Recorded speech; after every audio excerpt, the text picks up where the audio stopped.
Hey, and welcome back to the kitchen table. I am Coach Chef Kimberly Houston.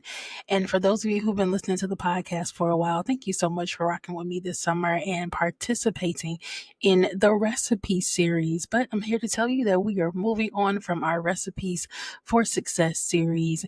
And I want to have a conversation with you all that I realized was coming up in coaching quite a bit this summer. So, as many of you all know, I just completed the Hello 7 business coach certification. It was indeed a time. It was just like getting an MBA. I tell people that all the time. It was definitely one of the more educational, challenging, inspiring things that I've done in the last 5 years of reclamation of my life. And one of the things that was a reoccurring theme was that whenever I listen to people, and then I give them strategy on what their next step is. The clarity that comes from it is mind blowing. It is earth shaking. It is life changing. And within, I'm going to say 3 to 7 days, a lot of them less than that, people were having life altering experiences, life altering encounters. They were meeting people who just completely changed things for them. And when they would tell me what happened, they were like, "Can you believe it?" My immediate answer was like, "Of course I can." Absolutely, I believe that. And I was talking to a friend of mine, and the thing that stuck out to me was that she was telling me that my belief in other people seems to be a common denominator when people are having these encounters. And that made me think about a couple of years ago when I decided I wanted to move into coaching. And that was a decision that happened while I was taking a 12-hour road trip back from Miami to Atlanta. And I was like, yeah, this phase of my life, it feels different. It feels like it's time to pour into others.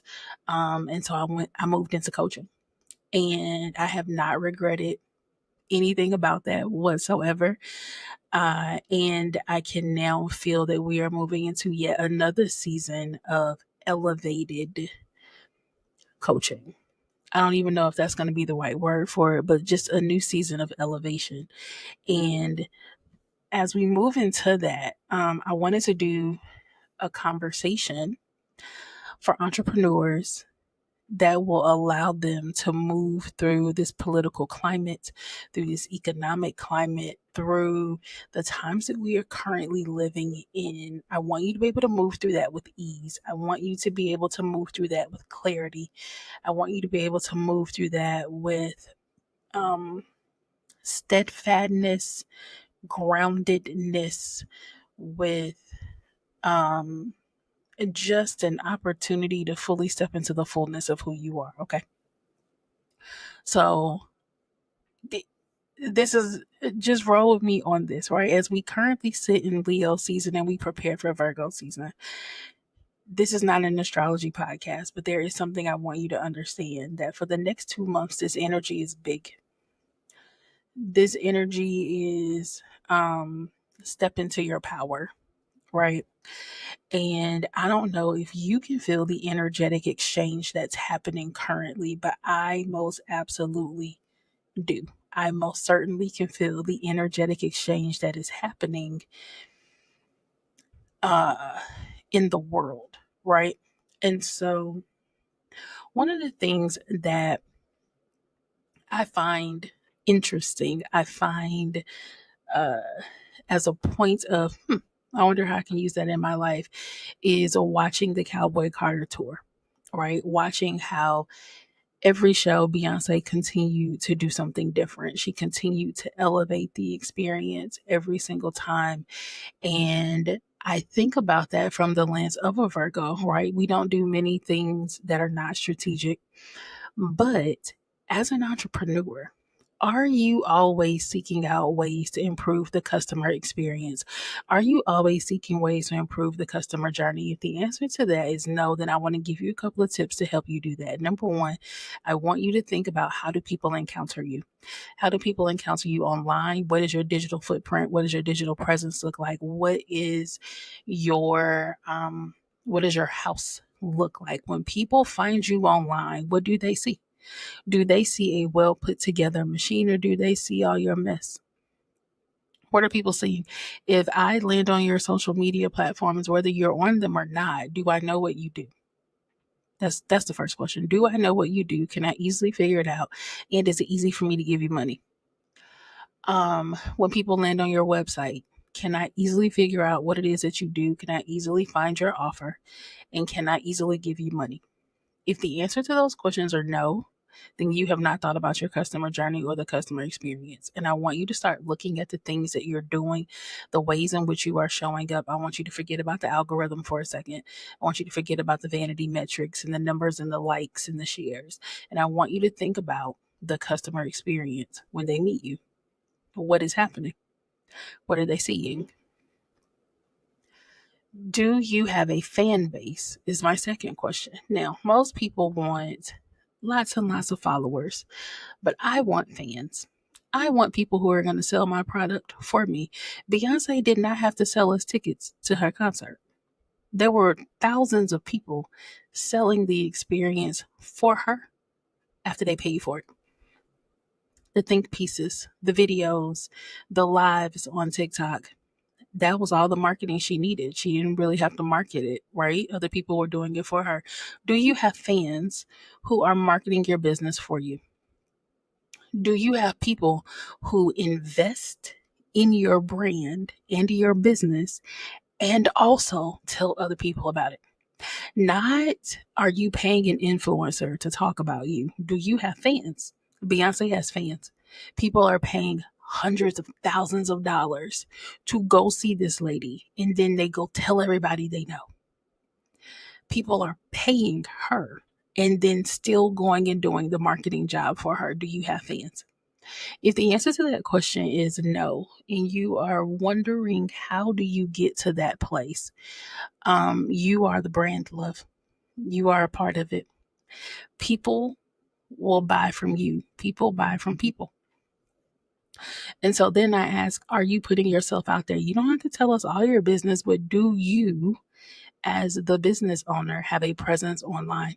Do you, as the executive in charge, have a presence online? Do you, as the manager, have a personal brand? Do you have a personal brand that if I go Google your name, I'm going to find some things about you, right? I am the founder of Teach Me How to Bake. I own a baking education company. That is the company that I owned, right? I have books that I have published. But if you Google Coach Chef Kimberly Houston, or you Google Chef Kimberly Houston, or you Google Kimberly Houston, well, I have a website for that. There is a personal brand. You can learn about the woman behind the businesses, right? Have you stepped into your power as an entrepreneur? That is my question for you. Now, as we are thinking about using the energy of these next couple of weeks to really shape how we end this year, right? Like, how are we finishing Q3? And as we move into Q4, here's what I want you to think about. Do you know what you're going to be promoting? Do you know what you're going to be promoting? I need y'all to understand something. If you haven't thought about what your offer is for Q4 for the holidays, you need to do that immediately. You're behind the mark. You want me to prove it? Pumpkin spice is already in stores, and it's July. Pumpkin spice is already in stores. Hallmark has been showing Christmas movies all month long because it's Christmas in July. But they've also been promoting their live Christmas activations, right? Like, their actual places you can go to meet the Hallmark stars during Christmas. They're already running those. Hotels are already like, are you planning your holiday travel? Last November, we went on a trip. We stayed at a resort, and I've already received an email about being welcome back this year and that the resort has a different attraction this year, right? Like those things are already out. People are already planning. I'm actively planning our winter trip right now. If you, as a business owner, have not taken the time to decide what it is you are offering people and start talking about it, it's going to be too late for you to do that. It's going to be too late for you to do that. I need you to think about it now. All right. When we move into the quarter that you are selling your product, you can't start talking about it in that time. You need to already have been talking about it to the point that other people are talking about it and they're selling that product for you. When we move into Q4, you need to be focused on what you're offering at the top of the year, right? Like when we get to October, that's not the time that you're talking about what your holiday menu is going to be, what your holiday offerings are going to be. Those things should already be up, running. All the campaigns are rolling, all your emails are already completed, and we're moving on to January. That those last 12 weeks are already scheduled. They're already planned. They're already going out. And we are focusing on January, right? And if you're an entrepreneur who is like, CCK, that's too much. How am I going to do that? I'm just one person. Here's what I want to tell you.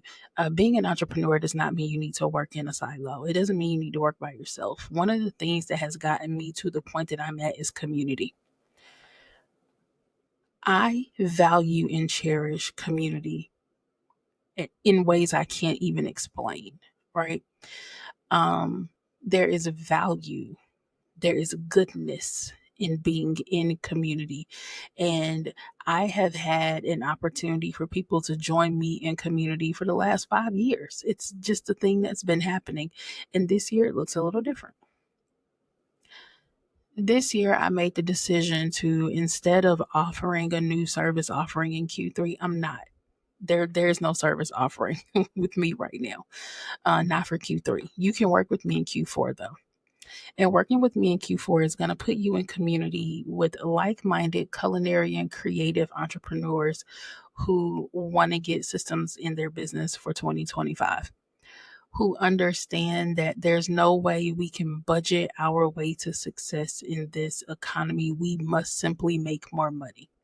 And the only way we're going to make more money is by showing up as business owners and not hobbyists. The only way we are going to be able to take back control of our lives and be able to dream freely again, to dream about not just being able to pay our bills, but to be able to live our lives in abundance. The only way we're going to be able to do that is through planning. It is through strategy. It is through, yes, raising your prices, but also understanding the customer experience, also taking into account the customer journey, also understanding your KPIs, digging into data, making data informed decisions, not just emotion based decisions, understanding when you can and cannot trust yourself, knowing when intuition versus ego is showing up in the decision making process. Those are things that entrepreneurs learn and develop over time. Those are things that I have studied in school. I've studied emotional intelligence. I've studied positive intelligence. I've studied the psychology of selling. I've studied the psychology of entrepreneurship. I understand childhood trauma. I know how that shows up in your day-to-day operations as an entrepreneur. You don't want to put systems in your business, but you want to make money. You don't want to make money if you don't want to put systems in your business, right? And so it's the contradiction of how we feel versus the idea and settling on the reality that there are so many things we must do as the CEO, as the person who has the vision. There are things that you must do in order for the universe to be able to bring you the people you need to help execute.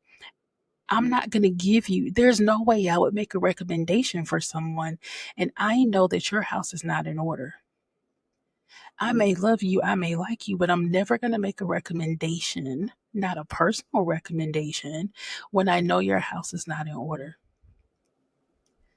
And I don't think we think about that as entrepreneurs. And so I decided, you know what? All of Q4, I'm going to spend my time pouring into entrepreneurs who are sick of their own shit and really, really want to take control of their personal, their professional, and their purpose-filled lives in 2025. And that's what we'll be doing the last 12 weeks of this year. So much so to the point that there are multiple ways for you to be able to afford the payment, right? Something that I went through in 2025 was the understanding that there is a difference between affordability and accessibility. Everything doesn't have to be affordable, but things can be accessible, right? There are high ticket offers that may or may not give you the result that you want. There are low ticket offers that may or may not give you the result that you want. The thing that I know and understand is that it's not really about the cost. It's about the return on the investment. After coaching 20 to 25 entrepreneurs in the span of 8 weeks this summer, they were not charged to work with me. And every 100% of the people that I had a conversation with this summer have had a return on a 1 hour conversation that will carry them through the rest of the year. And I'm not saying that to brag. I'm saying that to help you understand that when you think about investing in yourself, you have to weigh momentary discomfort with a lifelong gain. The discomfort for me was knowing that I needed to get 20 hours in of coaching. I'm not uncomfortable coaching people, but the discomfort came because I wasn't charging for it, right? That was discomfort. That was not a comfortable moment for me. But the return on that was over 20 people have messaged me, emailed me, texted me, called me to let me know how drastically things changed after our conversation. When you cannot stand in the gap for yourself, you must align yourself with someone who can. And I have the belief that my belief in you and your business will outweigh your disbelief in yourself. I have a very unique ability to help people see themselves differently, to see life differently. And it's always been this way. When I was a child, the teacher said I was imaginative, that I was a dreamer. As an adult, I've learned that those things that people did not like about me are the same things that are setting multiple people free. It is releasing the shackles of what the patriarchy told us we could and could not have, because my question is always going to be, what if it works? When you tell me that whatever your heart's desire is might not work, the question I raise is, well, what happens when it does? Have you given yourself the time, the space, or the permission to think about what if it does work out? I am not a person who is going to sit and think about the worst case scenario. Not anymore. I'm reformed. I no longer think about the worst case scenario in order to be prepared. Now I think about the best case scenario. My mantra for this season is show me how good it can get. And I have been surprised time after time after time again in learning and understanding that even though I'm very imaginative, and even though I have big dreams, and even though I can put a spark in somebody else, and I'm a fire starter, I know that I can light that spark and start that fire in other people. I'm always surprised at how good it gets. there has yet to be a time where I am not surprised. I'm always looking for the good. I'm always chasing joy. I'm intentionally living my life in a way that allows me to see the good, that allows me to see the joy, that allows me to be like, oh my God, it's raining outside. But if I walk outside, it's beautiful. There's a rainbow that's coming.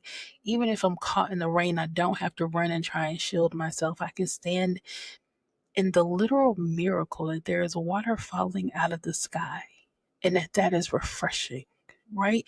Like I'm that person.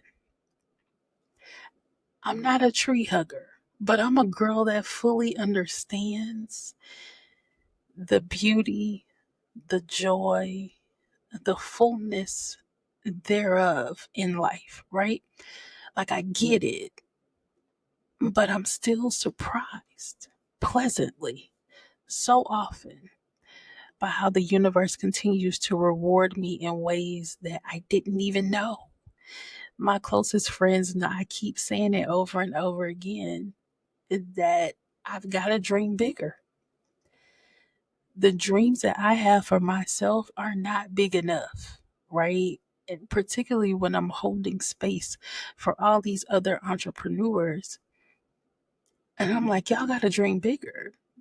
If you can tell me your issue and I can literally turn around and give you a 10-step program to make it happen, baby, you're not dreaming big enough, right?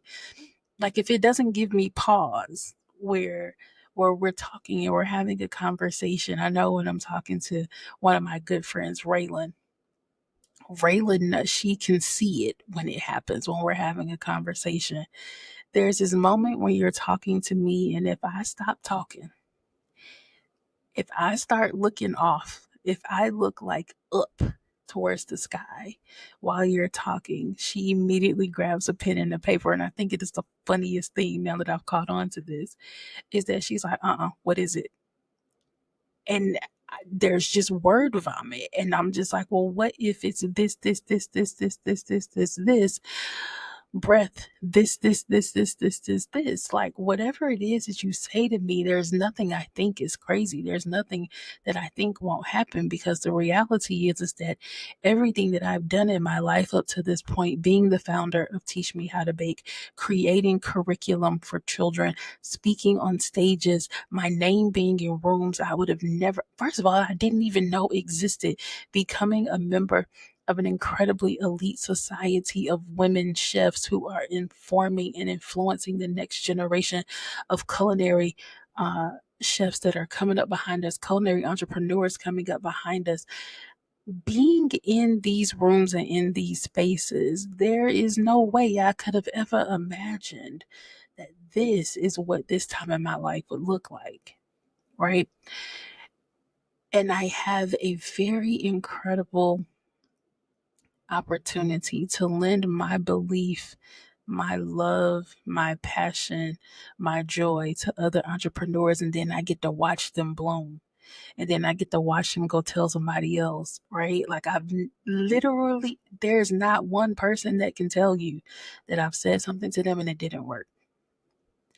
That's just not how this works for me. And once I accepted that that was my place in life, that that was my calling, then I knew that the disservice was in me keeping my mouth shut. I knew that the disservice would be me not showing up continuously. All right. All of that to say this very simply. As a creative, as an entrepreneur, as a dreamer, as someone who knows that there's something you're supposed to be doing that is going to change the lives of a couple of people, hundreds of people, thousands of people, generations of people. The disservice is you not doing it. The disservice is your disobedience. There is someone attached to your yes. I show up and do this podcast week after week after week, and I watch the numbers. I can see it. I know that the numbers have gone down, But even if the numbers have gone down, there are still people who are listening. There are still new people who are just learning that I exist. There are hundreds of people that are learning that I exist over a 90-day period this summer. And if I don't continue to show up, like there are thousands of people listening to me all the time, then the one who needs to hear me today won't. Being disobedient to the call that the universe has placed on my life means that the person attached to my yes stays in bondage until I show up in the way that I need to. If there is an idea, a product, a system that is sitting on your heart that you're trying to figure out, how am I going to get this to the people? I don't know how I'm going to work through my own ish to get it to the people who need it. I want to invite you to come hang out with me in Q4. I want to invite, not even hang out.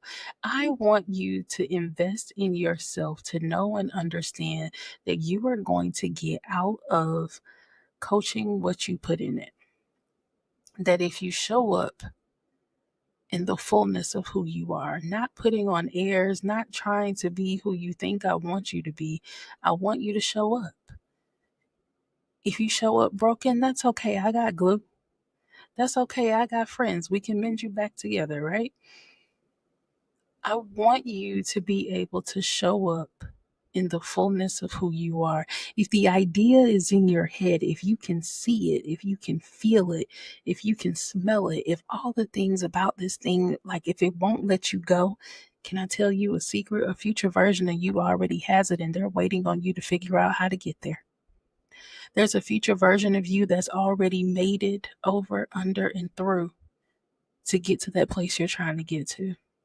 And if you're listening to this podcast and you know someone who needs to hear this, and I'm going to implore you to hit pause right now and send this to that person that needs to hear it, because I have a belief deep down in my soul that there are people who are attached to the yes that I have given my life to that will help creative and culinary entrepreneurs change what this world looks like through the gifts, the talents, and the services that we provide. Whenever there is a tragedy, people turn to the arts. You read, you watch TV, you watch movies, you binge watch Netflix. Whenever we try to escape, we turn to the artists, we turn to the creatives. I need you to understand it's our job to show up. It's our job to build thriving, beautiful businesses as creatives because we are the ones who save the world. We are the ones who fill the gaps. We are the ones who meet the needs of the people. It's not by happenstance. That idea, that thought, that vision that you have that won't let you go, that you wake up in the middle of the night writing down new ideas about, it's not by happenstance that that's happening to you. It is indeed a blessing that's happening for you. And if you're not quite at the point where you fully understand how to make this thing come to pass, then I want to invite you to visit KimberlyIHouston.com. Click that work with me button. And let's see if we're a good fit. Let's see if my strategy and your creativity can change generational outcomes, because that thing that won't let you go is fighting for its way to get out. The magic that's inside of you shall not die with you. There's absolutely no reason that you're holding on to the genius that is you, the genius that is inside of you, the genius that everybody else that meets you can see, but you continue to deny its presence and its existence. There's no reason that we're going to continue to do that right now. Not in this timeline. We won't do that. It's time for you to step into your power. It's time for you to become emboldened. It's time for you to say, I'm here. It's time. It doesn't matter if your family of origin supports it or not. It doesn't matter if the people in your life support it or not. If you think you can't do it by yourself, then come join a community of other people with the same amount of passion, with the same amount of fire. Come join us and let's create beautiful things together. Until next time, friends, stay sweet.